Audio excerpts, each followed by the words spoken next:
Hello viewers, welcome to my YouTube channel. तो last video में हमने फ्रेंच रेवोल्यूशन के पार्ट 2 और पार्ट 1 के बारे में पढ़ा था, जिसमें हमने देखा था कि किस तरीके से 1789 से 1799 के 10 ईयर पीरियड में फ्रेंच रेवोल्यूशन हुआ, जिसमें हमने अब तक causes of French revolution, estate general, national assembly, tennis court oath, Bastille fort, national constituent assembly and declaration of rights of man end of the citizen के बारे में पढ़ा था।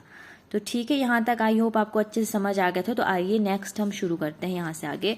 लास्ट में हमने पढ़ लिया था कि किस तरीके से नेशनल असेंबली ने declaration of rights of man end of the citizen बनाया और उसमें क्या क्या कॉन्सेप्ट उन्होंने दिया था।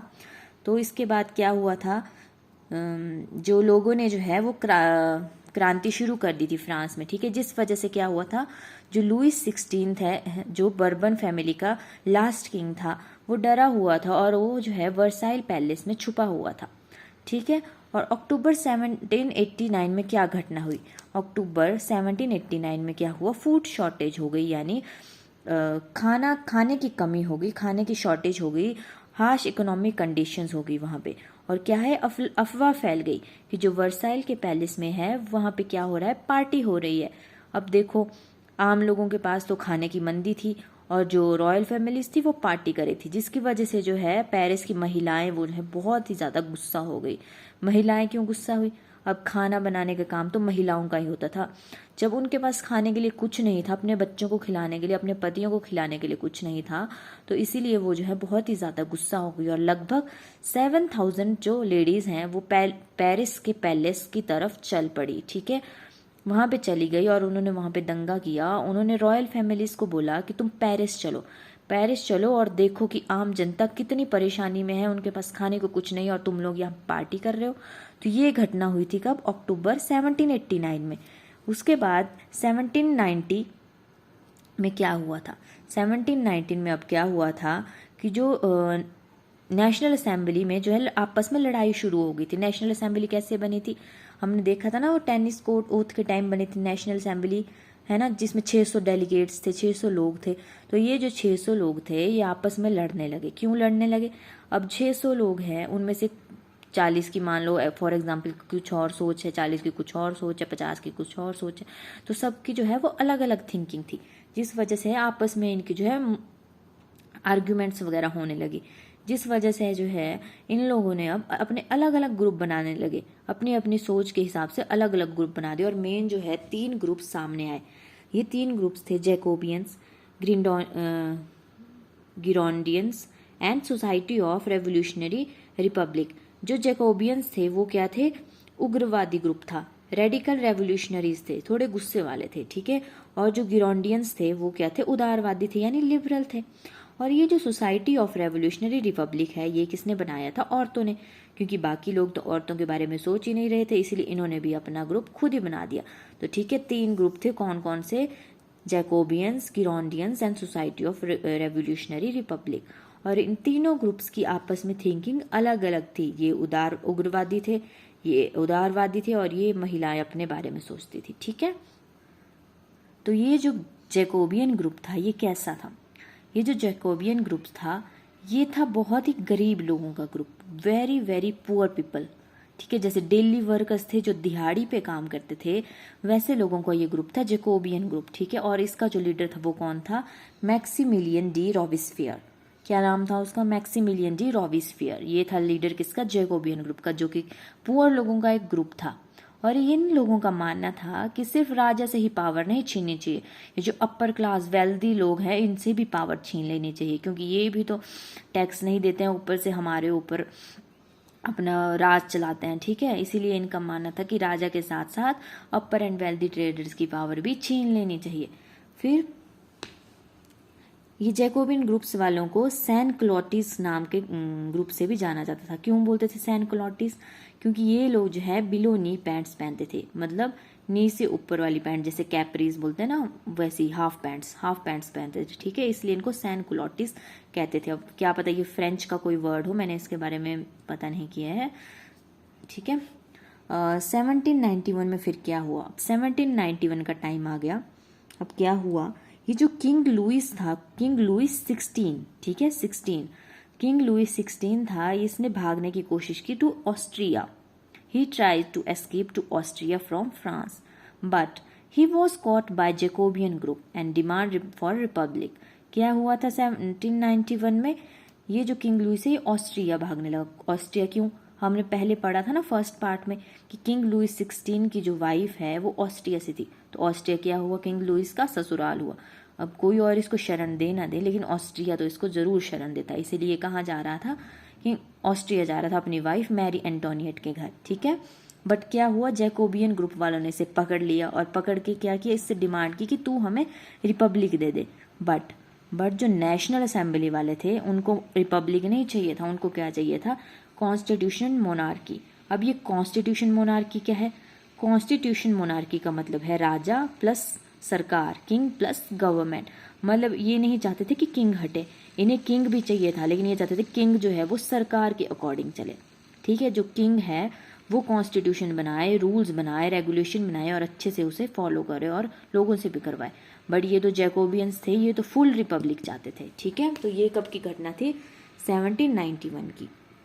अब सितंबर 1791 में क्या हुआ, ये जो जैकोबियंस के अगेंस्ट लोग थे, ये नेशनल असेंबली वाले, इन लोगों ने क्या किया, लेजिस्लेटिव असेंबली बना ली और न्यू कॉन्स्टिट्यूशन बनाने के लिए कहा, ठीक है। ये किसने किया था? जो जैकोबियंस के अगेंस्ट थे, जो चाहते थे कि कॉन्स्टिट्यूशन मोनार्की हो, उन्होंने ये किया, ठीक है। फिर क्या हुआ, लुइस 16 जो है वो पड़ोसी देश के राजाओं को जो है लेटर भेजने लगा हेल्प के लिए, या फिर उनको भड़काने लग गया कि तुम्हारे देश की जनता भी ऐसा कर सकती है तुम्हारे साथ, मेरी मदद करो, है ना। तो इसकी वजह से क्या हुआ था, बाद में जो है कुछ देशों ने इसकी सहायता भी की थी, जिसके बारे में हम आगे पढ़ेंगे। फिर क्या हुआ, नेशनल कन्वेंशन कब हुई?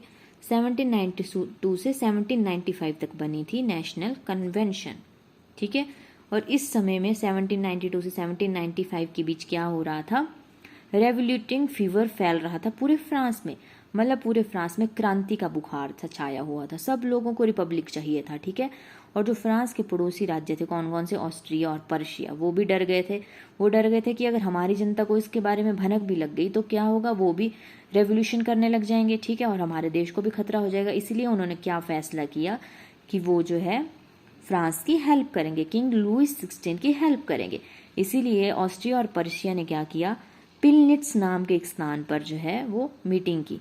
उन्होंने फ्रेंच मोनार्की को सपोर्ट किया, कहाँ पे? पिलनिट्स नाम के स्थान पे। और इसी घटना को क्या कहते हैं? Declaration of Pillnitz. क्या कहते हैं? डिक्लेरेशन ऑफ पिलनिट्स, ठीक है। और फिर इस बात से गुस्सा हो गई जो फ्रांस की जनता थी, जो रेवोल्यूशनरीज थे, उन्होंने ऑस्ट्रिया और पर्शिया पर अटैक कर दिया। कब? अप्रैल 1792 में अटैक कर दिया, ठीक है। लेटर ऑन 1792, अगस्त 1792 में क्या हुआ, किंग की फैमिली पर भी जो है इन रेडिकल्स ने अटैक कर दिया। रेडिकल्स कौन थे? उग्रवादी कौन थे? पहले भी पढ़ा था हमने, जैकोबियन ग्रुप वाले थे उग्रवादी, जिनका लीडर कौन था? मैक्सिमिलियन दी रॉबिस्फेयर था, ठीक है। इन लोगों ने क्या किया, पेरिस में जो है किंग और उसकी फैमिली को पकड़ लिया और उन पर अटैक कर दिया।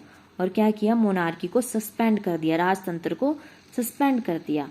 और किंग ने क्या किया था, क्यों किया था इन्होंने अटैक क्यों किया था किंग की फैमिली में? कि इस किंग ने जो है इसने हेल्प करने की कोशिश की, किसकी? पर्शिया एंड ऑस्ट्रिया की हेल्प की, ठीक है, जिस पे फ्रांस ने हमला कर दिया था। इसी वजह से ये लोग गुस्सा हो गए और इन्होंने जो है इन पे भी हमला कर दिया, ठीक है। और दूसरी तरफ क्या हुआ, दूसरी तरफ लेजिस्लेटिव असेंबली ने खुद को ही सस्पेंड कर दिया। अब क्या रीजन था कि लेजिस्लेटिव असेंबली ने खुद को सस्पेंड कर दिया? अब लेजिस्लेटिव असेंबली जो है परेशान थी, किस वजह से? जैकोबियंस वर्सेस गिरोंडियंस की वजह से। जैकोबियंस और गिरोंडियंस थे वो आपस में जो है उनका टकराव चलता रहता था। अब जैकोबियंस ठहरे उग्रवादी और गिरोंडियंस ठहरे उदारवादी, दोनों की थिंकिंग अलग अलग थी, जिस वजह से जो है लेजिस्लेटिव असेंबली भी परेशान थी। इसीलिए क्या किया, इन्होंने खुद को सस्पेंड कर दिया और कहा कि अब जो भी करना है तुम करो। लेकिन इन्होंने डिसाइड तो कर लिया था कि ये जो है फ्रांस को रिपब्लिक दिलवा के ही रहेंगे, ठीक है। अभी मेन बात जो आपने याद रखनी है कि इस घटना के बाद क्या हुआ, ये 1972 के बाद की घटना है, जब इन्होंने किंग लुइस को पकड़ लिया था, अगस्त में पकड़ लिया था ना उसकी फैमिली को। उसके बाद इन्होंने किंग लुइस 16 को क्या है, put to trial and sentence to death on 21 January 1793। 1793 जनवरी 1793 में इन्होंने किंग लुइस 16 को जो है वो फांसी नहीं दी थी, सॉरी, उसको मार डाला था। और उस टाइम फ्रांस में पता कैसे मारते थे, फांसी नहीं देते थे, वो जो एक लकड़ी का तख्ता होता था और उस पर जो है सिर रखा जाता था आदमी का, और ऊपर से बहुत बड़ी सी ब्लेड होती थी, उसको फेंकते थे जिससे सिर जो है धड़ से अलग हो जाता था। उस तरीके से इन्होंने किंग लुइस को मार दिया था। ठीक है, इस तरीके से ही उस टाइम जो है डेथ दी जाती थी, मतलब डेथ की सजा दी जाती थी लोगों को। ठीक है, तो इस तरीके से 21 जनवरी 1793 को जो है किंग लुइस 16 मर गया। ठीक है, अब क्या हुआ, इससे जो है सारे पड़ोसी देश डर गए। कौन कौन से? ब्रिटिश, स्पेन, डच और ऑस्ट्रिया और पर्शिया तो पहले से ही डरे हुए थे। इन सब ने आपस में क्या किया, कॉलिएशन कर दिया, गठबंधन कर दिया। ठीक है, और इसी से बाद में वॉर ऑफ फर्स्ट कॉलिएशन शुरू हुई, गठबंधन वाली युद्ध शुरू हुआ फ्रांस के खिलाफ। ठीक है, और पूरे 23 सालों में इस तरीके की 7 कॉलिएशन वॉर हुई थी, जिसमें से लास्ट वॉर कौन सी थी? Battle of Waterloo. ये आप इम्पॉर्टेंट है, ये आप याद रख सकते हैं। बैटल ऑफ वाटरलू 1815 में हुई थी, पहले भी आपने कभी पढ़ा होगा, इंपॉर्टेंट क्वेश्चन है। ठीक है, ये वॉर्स कब हुई थी? 1792 से 1815 के बीच 23 सालों में 7 कॉलिएशन वॉर्स हुई थी, गठबंधन वाली वॉर्स हुई थी। ठीक है, और लास्ट थी बैटल ऑफ वाटरलू इन 1815 में। ठीक है, तो आज हम यहीं तक पढ़ेंगे। तो आज हमने 3 ग्रुप्स के बारे में पढ़ा, Jacobin groups, Girondin groups and revolutionary group of women. ठीक है, और उसके बाद हमने देखा नेशनल कन्वेंशन के बारे में, और हमने देखा कि किंग लुइस 16 को किस तरीके से इन्होंने मार डाला लोगों ने, और वॉर ऑफ फर्स्ट कॉलिएशन के बारे में पढ़ा, लास्ट बैटल ऑफ वाटरलू 1815। ठीक है, ये सब इंपॉर्टेंट चीज़ें थी। तो इसके आगे हम जो है वो नेक्स्ट वीडियो में पढ़ेंगे। आई होप आपको आज का टॉपिक अच्छे से समझ आया हो, और मेरी नेक्स्ट वीडियो का इंतज़ार करिए। आई होप कि अगली वीडियो लास्ट वीडियो होगी फ्रेंच रेवोल्यूशन की। ठीक है, thank you so much. Please like, share and subscribe my channel.